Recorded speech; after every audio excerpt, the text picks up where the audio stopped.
So thank you for the invitation. I think that the two previous presenters prepared the ground for my presentation, which is mainly rehabilitation and adaptation. We'll talk, you did talk a few seconds ago about braces and everything, so it's my field of expertise. So I used to say as a pediatric physiatrist, I don't heal nobody, but I help a lot. So that's different. We have to deal with the situation. Next slide, please. Thank you. Those I have no conflict of interest. My reference update, Cochrane review, Public Med, and University databases. Next one, please. So my presentation will talk about definition of adaptation and readaptation, which is quite different. In the case of leukodystrophy, what we do means by that, the patient care objective, which is very important. What's the primary goal that we want to access? And I will talk to two big issues what we're facing, which is hip care and spine care. So next one, please. So the definition of rehabilitation, next one. Going, a set of measurements helping people with or who are likely to develop an handicap attain and maintain optimal functioning while interacting with their environment. So you may have an handicap, you may have a situation of handicap without any handicap. Like I would say people with spinal cord injury, they can go play basketball. For them, they have a disease, but they do what they want. So that's the situation of rehabilitation. You start with the situation and then you work on to reduce the impact in the daily life. Next one.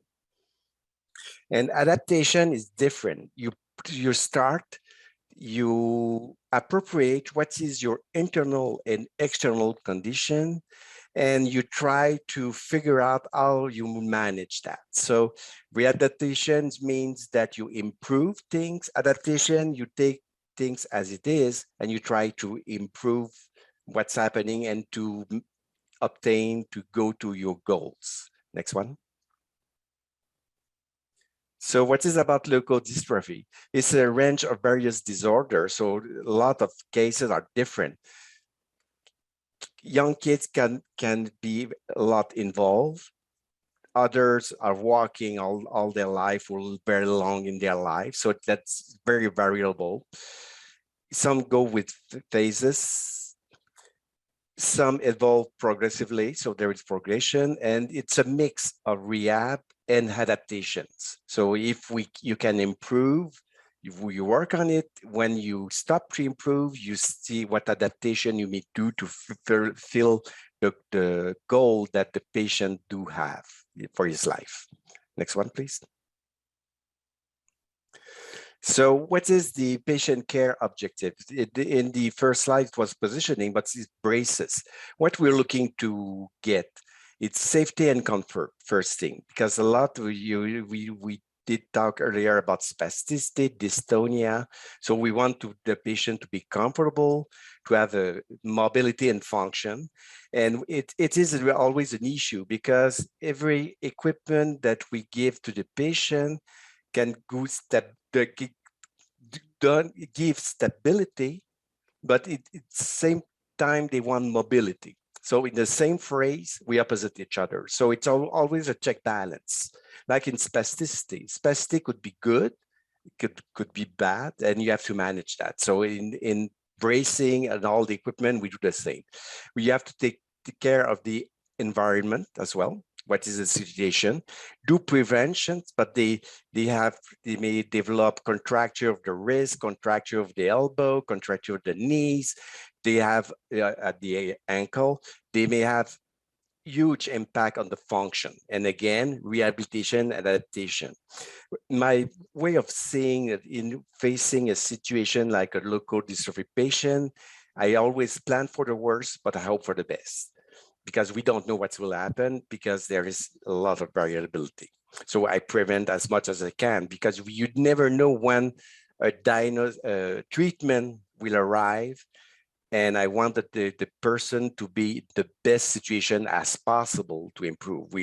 We're facing that right now with the disease that usually kids they were dying before, and now with the treatment they survive very, very good. But if you arrive with the treatment and the situation, you're already wheelchair bound with a lot of contracture, you have a lot of work to do. So this is why I plan for the worst and I hope for the best. I work for it. Next one. So about the hip care. In leukodystrophy, I didn't find anything because it's a rare disease. So we have to relate to other problems like cerebral palsy.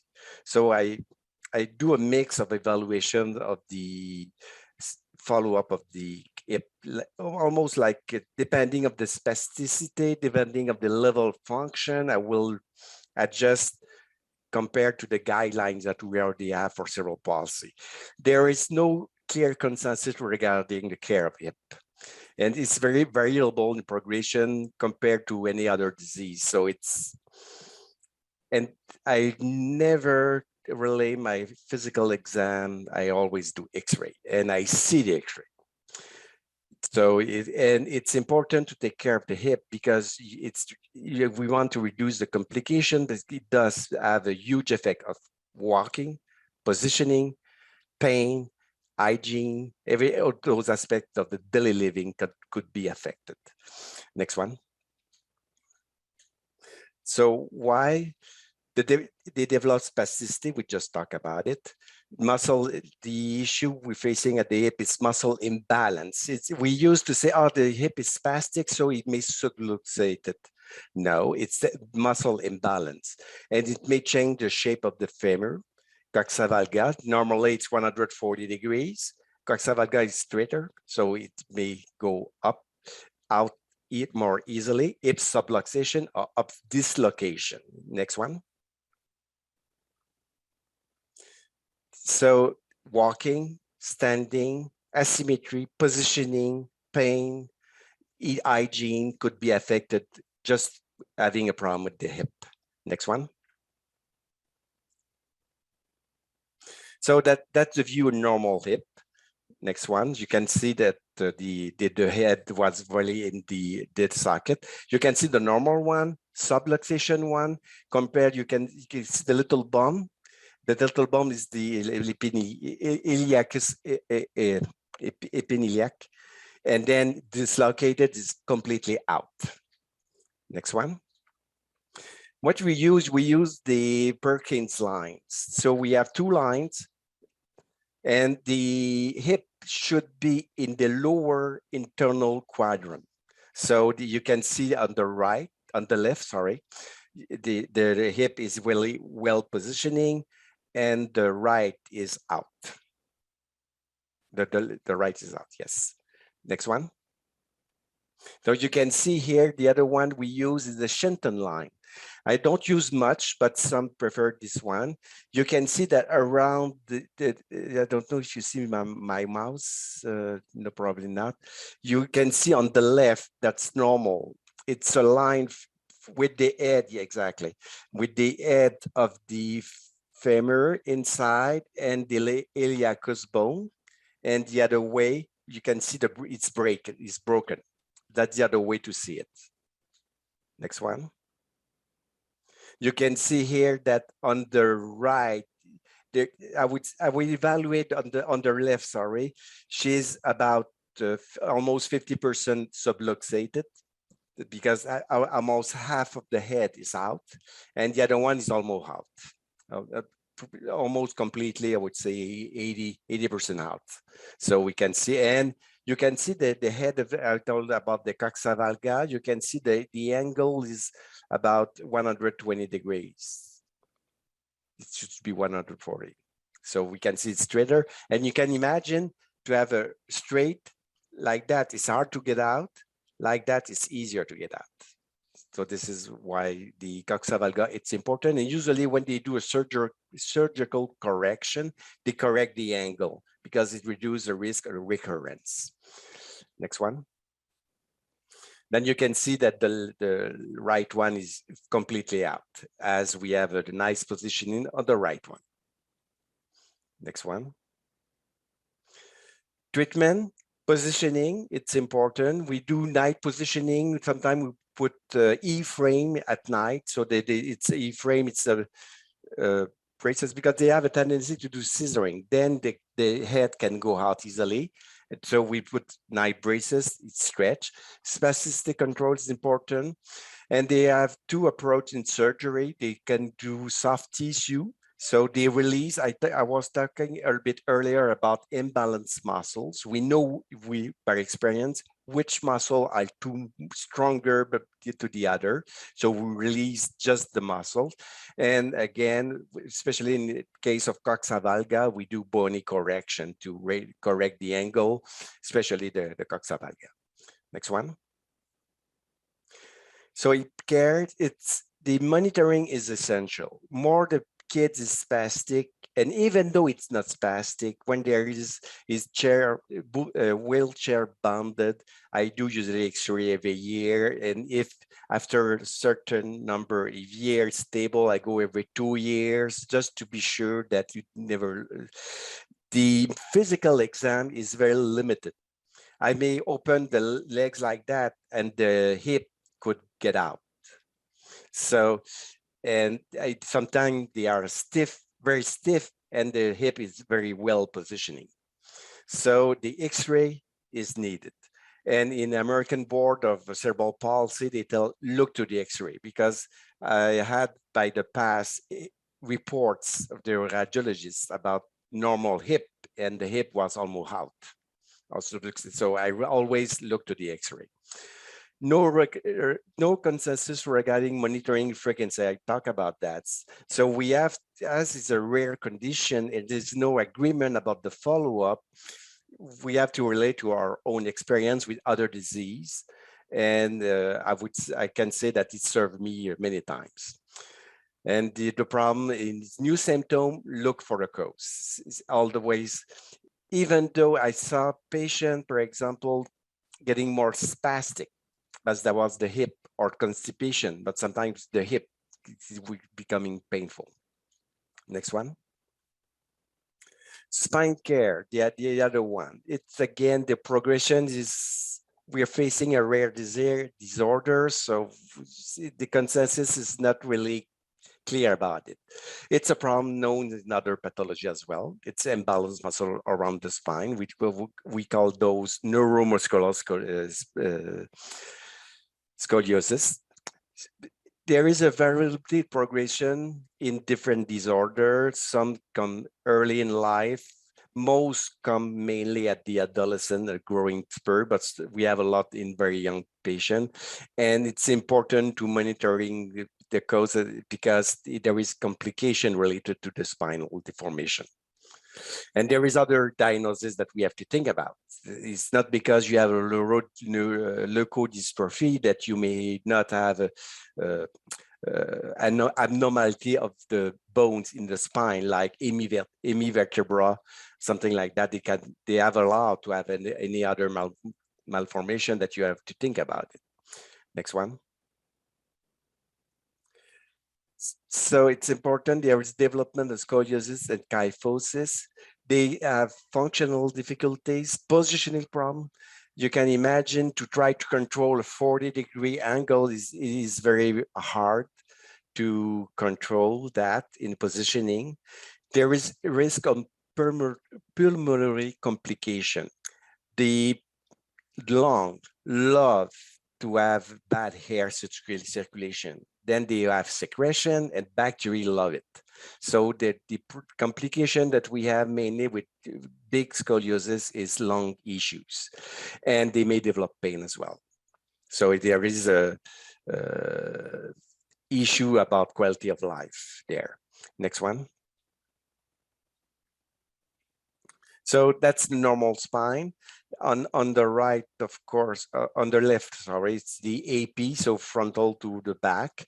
And the other one is on the side. You can see the lumbar lordosis and the normal dorsal kyphosis.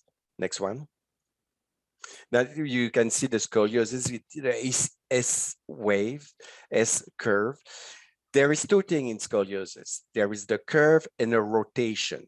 So it gives what you call the, I don't know if you heard about the bossu Notre Dame. So when the patient bend forward, there is a non-level back. So that's what you see when you do that, you see the rotation component. They may have just curve, sometimes no different. So there is no rotation, it's more postural issue. But if it's big, usually they will have a rotation as well. Next one. Treatment. First, positioning, bracing, surgery, and depending of the evaluation. Next one. And there is a time. The maximum growth spurt is around the starting of the period, the 2 years starting. So we know that that's the puberty of the girl, and there is a critical windows there that we have to be very careful. Next one. The same for the boy, which is a little delay, but it's exactly the same. Next one. So positioning, usually we'll do that before 20, 25 degrees. If we do not tolerate the braces, if there is some functional limitation, I mean by that, some are too hypotonia the trunk that they have an issue holding themselves even in the wheelchair with some positioning, and the braces help them to do functioning. But there is usually in the literature, they agree that it's limited. They evaluate that the effect is really limited about positioning. It's quite hard. Next one. So, but after 20, 25 degrees, we talk about mainly braces. Risk of progression. Okay, we usually put braces when we know that there is a chance to progress. I talk about positioning, so significant hypotonia. Literature tells the braces 1/3, 1/3, 1/3. 1/3 we feel that it does help, 1/3 stabilize, and 1/3 no effect at all. So it's even some orthopedic surgeons do not believe in braces, but I do believe, I think I prefer to do something. At least I usually improve the comfort of the patient. They are more comfortable. And I usually help for the function as well. Next one. And so the braces, the typical broadstone braces, and especially in those cases, you want to control. The soft, I do not believe in those diagnoses about soft braces. I prefer hard braces to really hold, to try to do our best to control the spine. Next one. Of course, surgery about 40, 45 degrees and higher. Of course, there is the evaluation of surgical risk, the prognostic as well, long-term risk of progression. We think that after 40, 45 degrees, there is an increase of 2 to 3 degrees per year for all their years. And I saw that in my practice. I have quite a few patients at 40, end up at the end of the adolescent at 40 degrees. And 15 years later, it was 55. So it's still to progress. And it's, of course, case by case assessment all the time. Next one. So you can see the rods in the middle. It's good. And it's incredible. It's incredible. It's extremely well tolerated. Can you imagine that you chip the spine, you put 2 rods, and 48 hours, 3 days after, they are sitting with Tylenol. It's just amazing. Next one. So conclusion, leukodystrophy is no simple matter. It's not easy at an answer. There's no ready answer. It's always patient-related, diagnosis-related, and you have to be exposed. So with a patient, the objective could be different, and with the disease, you have to face to consider all those medical aspects, and in my field as pediatric physiatrist, the functional aspects. I used to say I'm a physical doctor, but I'm a functional doctor as well. Thank you. Thank you for the invitation.